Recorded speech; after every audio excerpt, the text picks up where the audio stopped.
यो everyone, कैसे हो तुम सब लेजेंड्स? देखो यार, मैंने अपनी सारी वीडियोस में देखा है कि तुम लोग वीडियो को हाइप और सपोर्ट नहीं करते। काफी बुरा लगता है।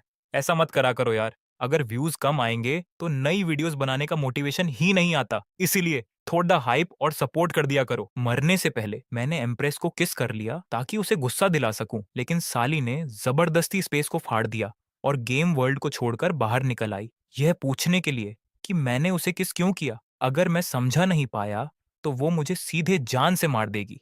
वो इस गेम वर्ल्ड की सबसे खतरनाक और स्ट्रॉन्गेस्ट बॉस है। मैंने उससे पूरे 10 दिन और 10 रात तक लड़ाई की, और जब मैं इस नंबर 1 डेमोनिक एम्प्रेस को बस मारने ही वाला था, तभी गेम ने अचानक अनाउंस कर दिया कि बीटा टेस्ट खत्म होने वाला है और सर्वर्स को अगले 3 मिनट में बंद कर दिया जाएगा।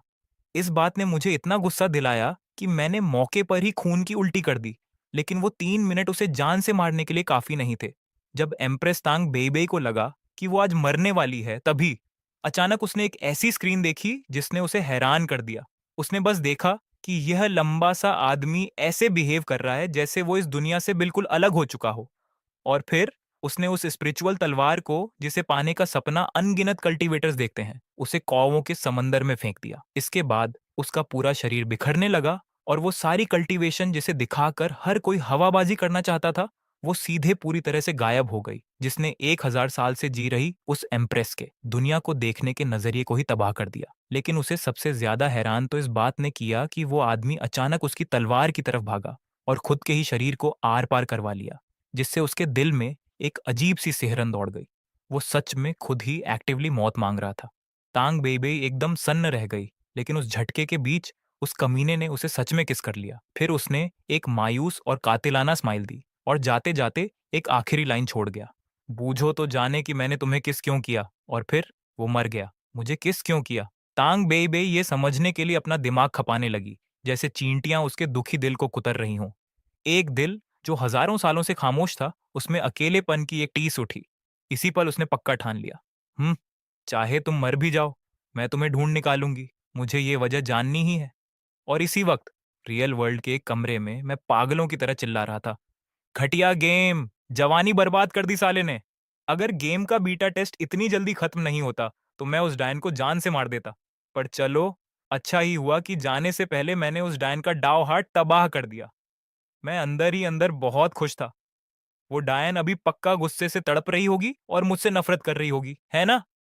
हाँ, अगर तुम में दम है तो गेम की दुनिया से बाहर निकलकर मेरा कुछ उखाड़ के दिखा। तभी अचानक मुझे एक ठंडी सिहरन महसूस हुई जिसने मुझे अनजाने में कंपा दिया। अभी तो पतझड़ का मौसम भी नहीं आया है, फिर मुझे इतनी ठंड क्यों लग रही है? अचानक एक ठंडी चमक कौंधी और मेरे हाथ में मौजूद सेल फोन तलवार से दो टुकड़ों में कट गया। मैंने ऊपर देखा और न जाने कब सफेद कपड़ों में एक ठंडे चेहरे वाली औरत कमरे के अंदर खड़ी थी, जो मुझे बिल्कुल बिना पलक झपकाए घूर रही थी। इस नज़ारे ने मुझे तुरंत डरा कर रख दिया। मेरा चेहरा पीला पड़ गया। ता तांग बेई, नामुमकिन, बिल्कुल नामुमकिन। वो गेम की कोई एनपीसी नहीं है। भला वो रियल वर्ल्ड में कैसे आ सकती है? उस आदमी के चेहरे पर खौफ और झटका देखकर तांग बेई को समझ नहीं आया कि क्या हो रहा है। उसका दिल थोड़ा खुश हुआ, लेकिन अचानक उसकी भौहें तन गईं। क्या तुम अभी भी मुझे याद रखते हो? उसकी समझ के मुताबिक कोई भी इंसान रीइंकार्नेशन के बाद अपनी सारी यादें खो देता है, यहाँ तक कि वॉइड रिफाइनिंग रिल्म जितना ताकतवर एक्सपर्ट भी। कॉन्शियसनेस ऐसी ही होती है, जो कि बहुत ही अनसाइंटिफिक है। गेम की दुनिया और रियलिटी के बीच का टाइम रेशियो बिल्कुल अलग है। हकीकत में सिर्फ 1 घंटा बीता था, लेकिन गेम की दुनिया में न जाने कितने दिन और रातें गुजर चुकी थी।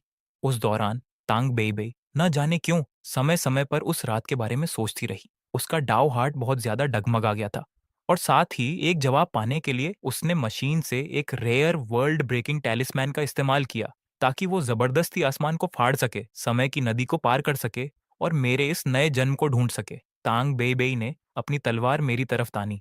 उसकी भौहें थोड़ी सिकुड़ी हुई थीं और मैं काफी नर्वस था। मुझे बताओ कि तुमने मौत गले लगाने के लिए खुद को क्यों बिखेरा और मुझे किस क्यों किया? उसने आते ही कहा। कमरे का टेम्परेचर अचानक से बहुत गिर गया, जिससे मैं दोबारा कांप उठा।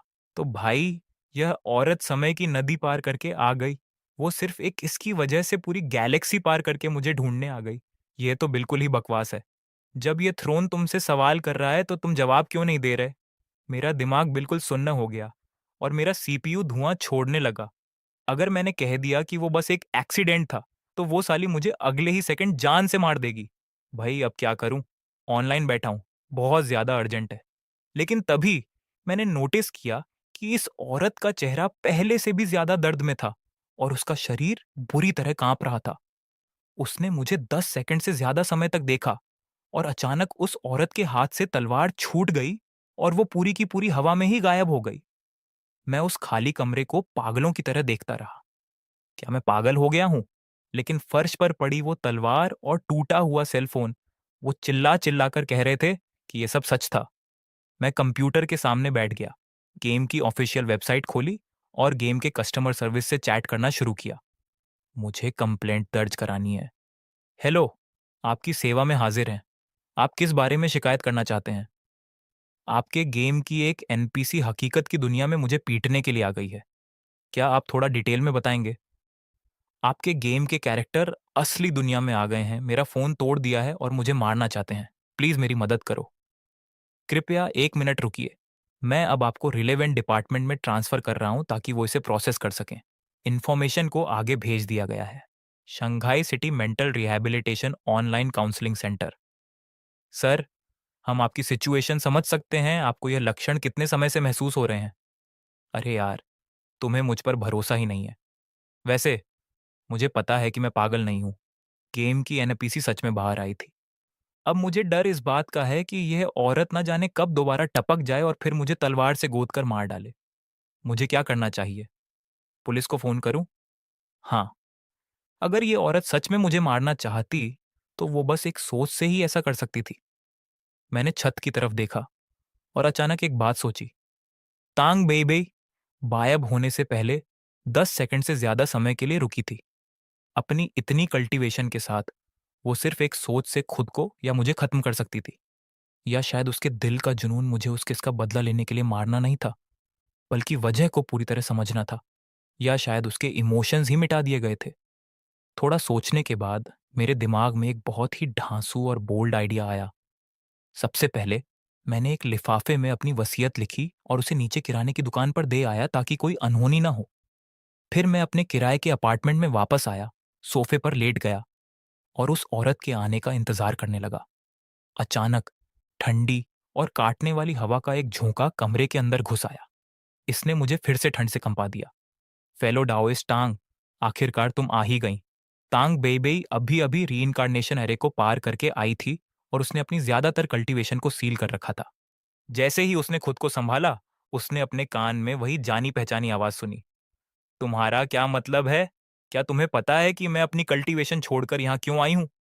क्योंकि वो अभी सबसे ज्यादा दो ही चीजें जानना चाहती है। पहली यह कि इस बंदे ने इतनी तगड़ी कल्टीवेशन छोड़कर इस छोटे से प्लेन में आने का फैसला क्यों किया, और दूसरी यह कि इस बेवकूफ ने उसके साथ बदतमीजी क्यों की। किसी बड़े रील्म के मास्टर का दूसरे की इज्जत खराब करने के लिए ऐसा करना वाकई कभी नहीं सुना गया था। चुपचाप मैंने तिरछी नजरों से उस औरत की तरफ देखा और पाया कि वो कोई बढ़ा चढ़ाकर रिएक्शन नहीं दे रही थी। जो जान हलक में अटकी थी, वो आखिरकार नीचे आई। ऐसा लगता है कि इस पोज ने उसे पहले ही डरा दिया है। इमॉर्टल बनने के लिए बीन कॉन्टिनेंट ने पिछले हजारों सालों से कोई असली एडवांस्ड मास्टर नहीं देखा है। दुनिया में कोई दूसरा इंसान इमॉर्टल नहीं बन सकता। क्या तुम कह रहे हो कि यहाँ इमॉर्टल बनने का कोई चांस है? उसने सोचा कि भले ही इस प्लेन में ऑरा कमजोर है, लेकिन हेवन के लॉ असाधारण रूप से बहुत ज्यादा पावरफुल हैं। इसके अलावा मैं अपनी इतनी बड़ी कल्टीवेशन छोड़कर यहाँ आने को तैयार था। वो थोड़ी डाउट में थी, लेकिन चूंकि ये बात इस बेवकूफ के मुंह से निकली थी, तो उसे इस पर अब और भरोसा नहीं रहा। क्या बकवास है! इस प्लेन में हेवन के नियम तो मजबूत हैं, लेकिन ऑरा बहुत कमजोर है। ये कल्टीवेशन के लिए बिल्कुल भी सूटेबल नहीं है।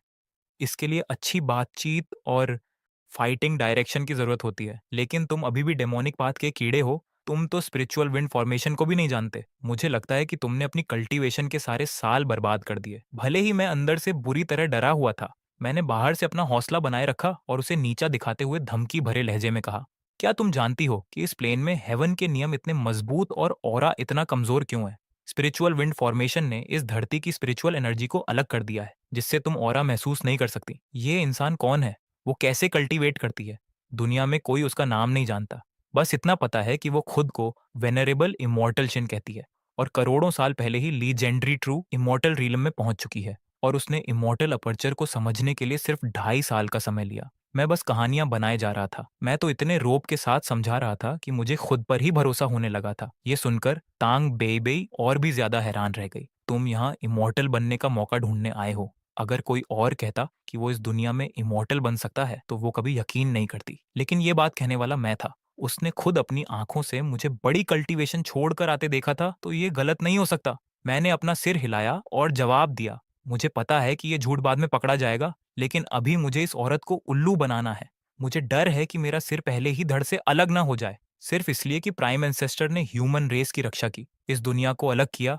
लोग अब लगातार लंबी उम्र की भीख नहीं मांगते, बल्कि बहुत शान से और खुलकर जीते हैं। भले ही इस दुनिया में स्पिरिट की कमी है, लेकिन ग्रेट डाउ को महसूस करने के लिए यह सबसे बेहतरीन जगह है। झूठ बोलने की वजह से मेरा सिर फटा जा रहा है। इस औरत को बेवकूफ बनाने की कामयाबी बस एक धागे से लटकी है। तो ऐसी बात है। तांग बेईबेई ने धीरे से सिर हिलाया। उसने सच में उम्मीद नहीं की थी कि मैनिफेस्टेशन रील्म का एक मजबूत आदमी मौत की भीख मांगेगा। तो यही वजह थी। अब पहली बात का कॉज और इफेक्ट वो समझ चुकी थी। अब मुझे बताओ कि तुमने मुझे किस क्यों किया। यह सवाल मुझे बिल्कुल अचानक लगा। पहले मैंने सिर्फ ये सोचा था कि मौत वाली कहानी कैसे बनाई जाए, लेकिन किसी को किस करने की कहानी कैसे बनाऊं। मैं यह नहीं कह सकता कि मैंने उसे सच में मजे के लिए किस कर लिया था। मुझे डर है कि जैसे ही वो लाइन मुंह से निकलेगी, अगले ही सेकंड बंदा सीधे ऊपर पहुंच जाएगा। लेकिन इस वक्त तांग बेईबेई मुझसे बिल्कुल उल्टा सोच रही है। उसकी समझ में मैनिफेस्टेशन रील्म का एक मजबूत बंदा इतनी बड़ी और बकवास हरकत ऐसे ही कैजुअली नहीं करेगा। ये पक्का जानबूझकर किया गया है।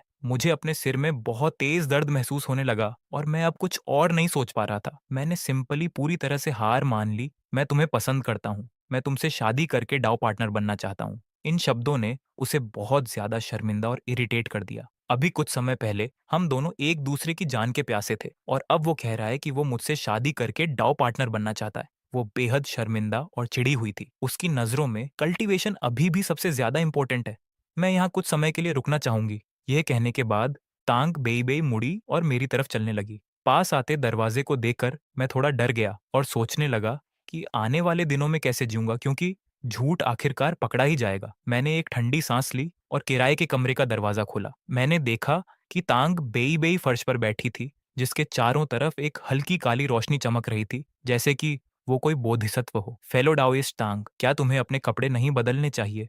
चू फान ने नए कपड़े फेंक दिए उस ठंडे पुराने सोफे पर और उस औरत के खून से सने कपड़ों की तरफ इशारा किया। आखिर अब वो अर्थ पर रहने वाली है। प्राचीन कपड़ों में बाहर जाना तो ठीक है, लेकिन ये पूरी तरह से फटे और खून से सने हैं। लोग देखते ही तुरंत बकवास बातें सोचने लगेंगे। क्यों ना तुम पहले नहा लो? मैं नहीं नहा रही। तांग बेईबेई ने जवाब नहीं दिया। उसने हल्के से अपने लाल होंठों को दबाया और सिर हिलाया। अभी वो इस दुनिया से बहुत ज्यादा वाकिफ नहीं है और उसकी कल्टीवेशन भी दबी हुई है। वो बस अपनी एम्प्रेस वाले पोज को साइड में रखकर पहले इस बंदे के साथ कोलैबोरेट कर सकती है। इसके अलावा ग्रेट डाउ को महसूस करने के लिए एक शांत दिमाग की जरूरत होती है। अपने इमोशंस को जितना हो सके एडजस्ट करना ही बेहतर है। जल्द ही दोनों बाथरूम पहुंच गए। जैसा कि सब जानते हैं, किसी किराए के कमरे या हॉस्टल के बाथरूम में कभी सफेद साफ आईने नहीं होते, बल्कि टूटे हुए हैंडल, जंग लगे पाइप, चटके हुए टाइल्स और नाली से ब्लीच की वो तीखी बदबू आती है। यही नहाने की जगह है। भले ही मैं इमेजिन कर सकता हूँ कि यहाँ नहाना मेरे घर जैसा बिल्कुल भी अच्छा नहीं होगा। ऐसा होने की जरूरत नहीं है। फेलो डाओइस्ट टैंग, क्या ऐसा तो नहीं कि तुम दोबारा नहाने और कपड़े बदलने की हिम्मत नहीं जुटा पा रही हो? कंफ्यूज होकर, मैं नहीं चाहती। ये पहली बार था जब तांग बेईबेई ने अपने दिल की गहराइयों से विरोध किया और तुरंत ना में सिर हिला दिया। अगर उसे इस जैसी जगह पर नहाना और कपड़े बदलना पड़े, तो वो उसे जान से मारने से भी बदतर होगा। छोड़ो, मैं तुम्हें एक कमरा किराए पर दिलाने ले चलता हूँ। वहां की कंडीशन इससे बेहतर है। मैं अभी अपने मन में सोच रहा हूँ, इस औरत की ख्वाहिशों को जितना हो सके उतना पूरा करना ही अच्छा है। इसके अलावा वो बस नहाना ही तो चाहती है। उसने मुझसे चांद तारे तोड़कर लाने को तो नहीं कहा। जब तक ये औरत फ्यूचर में मेरी कल्टीवेशन बढ़ाने में मदद करेगी, तब तक पैसा कमाना बहुत आसान होगा। कमरा किराए पर तांग बेईबेई को ठीक से सुनाई नहीं दिया।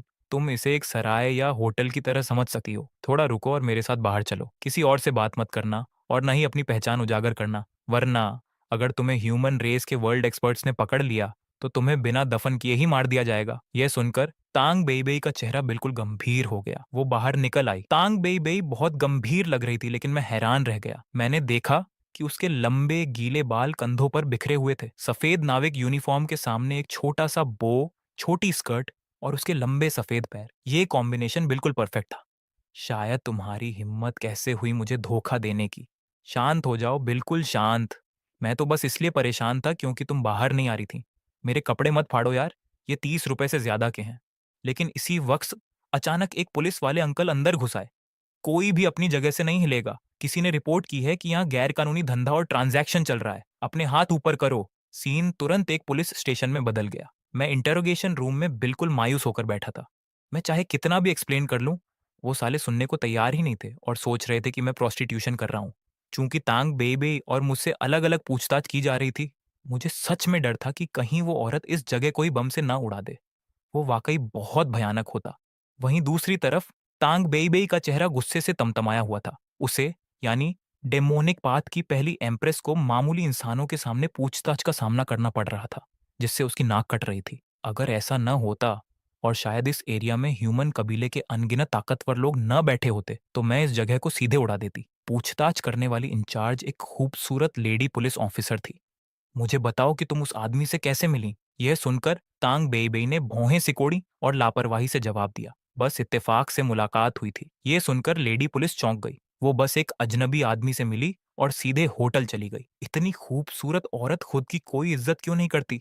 ठीक है, हम उस पर कंट्रोल नहीं कर सकते, लेकिन होटल के बाथरूम का दरवाजा कैसे डैमेज हुआ? उन्होंने बाथरूम के दरवाजे को ध्यान से देखा था। वो टूटा नहीं था, बल्कि उसे किसी बारूद से उड़ाया गया था। ये सुनकर तांग बेई सोच में पड़ गई। क्या इस ताकतवर प्लेन ने कभी यह छोटा सा जादू नहीं देखा?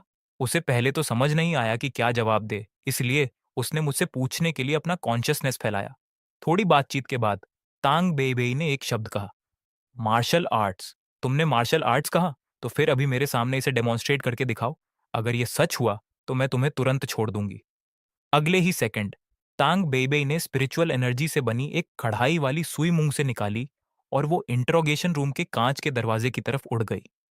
एक जोरदार धमाके के साथ वो सीधे ब्लास्ट हो गई।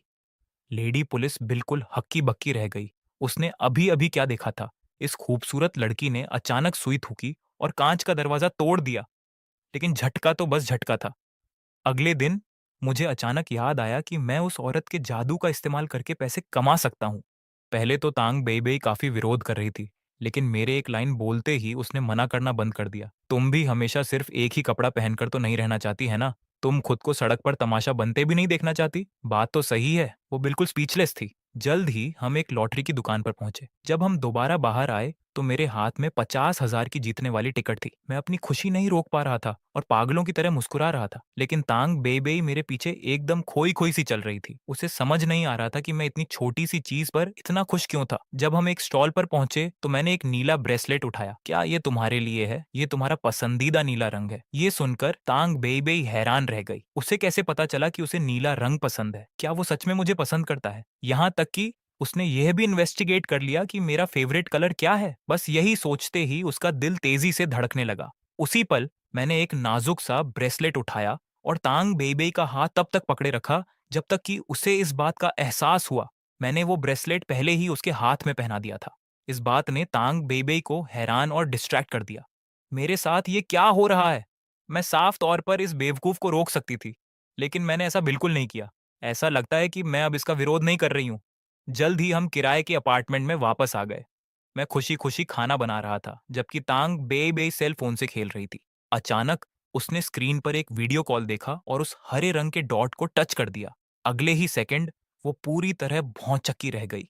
ये जादुई खजाना इतनी दूर से लोगों से बात करवा सकता है और उनके चेहरे भी दिखा सकता है। ये तो मेरी 1000 मील वाली साउंड ट्रांसमिशन टेक्निक से भी कहीं ज्यादा पावरफुल है। उसने अपनी भौहें उठाई। उसने शांति से पूछा, तुम कौन हो? लेकिन वीडियो के दूसरी तरफ वाले बंदे ने अभी तक रिएक्ट नहीं किया था और बार बार कंफर्म कर रहा था, ये मेरे बेटे का सेल फोन है ना? लेकिन वीडियो पर इतनी गजब की खूबसूरत औरत कैसे आ सकती है? कहीं ये मेरे बेटे की गर्लफ्रेंड तो नहीं है?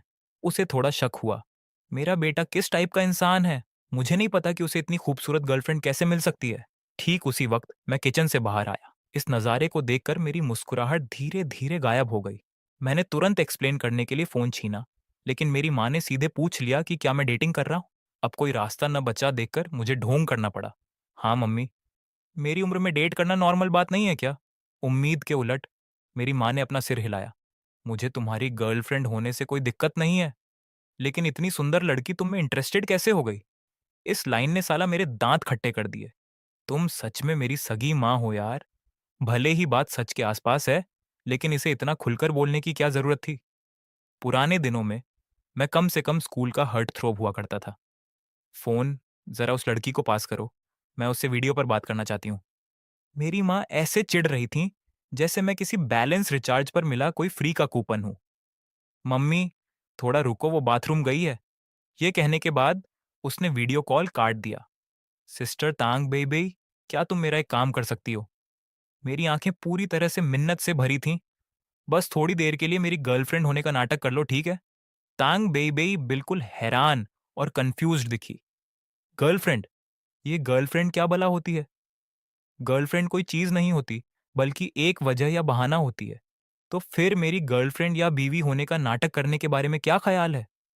ये सुनते ही तांग बेईबेई का पारा 7वें आसमान पर पहुंच गया। वो तुरंत गुस्से और शर्म से लाल हो गई, उसके गाल सेब की तरह लाल पड़ गए थे। एक नंबर के बेवकूफ, तुम्हारी ये पूछने की हिम्मत कैसे हुई? एक एम्प्रेस तुम्हारी बीवी बनेगी? उसने गुस्से में अपने दांत पीसे। उसका मन कर रहा था कि वो इस अय्याश इंसान को अपनी एक ही तलवार से कीमा बना डाले। चूफान पहले ही सामने वाले का रूप देखकर गिल्टी महसूस कर रहा था। उसका कॉन्फिडेंस और भी ज्यादा कम हो गया। ये नकली है, बस नाटक करना है। ये कहने के बाद उसने तिरछी नजरों से सामने वाले के एक्सप्रेशन को भांपा। नकली भी काम नहीं करेगा। अगर ये बात बाहर फैल गई तो ये एम्प्रेस कल्टीवेशन की दुनिया में अपना सिर ऊंचा करके कैसे खड़ी होगी? तांग बेईबेई के चेहरे पर बेरुखी थी, लेकिन उसके उन बेरूखे गालों पर एक हल्का सा लालपन आ गया था। अगर इस बंदे के एक किस की वजह से उसके डांव में खलबली ना मची होती और इस बात का डर ना होता कि कोई अंदरूनी शैतान बाहर आ जाएगा, तो वो यहां मिलने कभी नहीं आती। और अब यह बंदा सच में इस तरह की चीज मांगने की जुर्रत कर रहा है। यह सुनकर कि वो तैयार नहीं थी, चूफान तुरंत शांत हो गया और आखिरकार उसने साफ साफ कहा, तांग बेई बेई, क्या तुम भूल गई हो कि हम दोनों के बीच अब एक कोऑपरेटिव रिलेशनशिप है, एक दूसरे की मदद करना? क्या तुमने ही नहीं कहा था? हाँ, वही। मैं तांग बेईबेई तुरंत निरुत्तर और स्पीचलेस हो गई। उसे अचानक महसूस हुआ कि वो खुद बहुत बदल चुकी है। वो बहुत ज्यादा सांसारिक और आम इंसानों जैसी हो गई थी। पुराने समय में उसका डाव बहुत मजबूत था और भावनाओं से उस पर कोई असर नहीं पड़ता था। लेकिन अब वो न सिर्फ बातें ज्यादा करती है, बल्कि उसके इमोशंस भी दिन में कई बार बदल जाते हैं।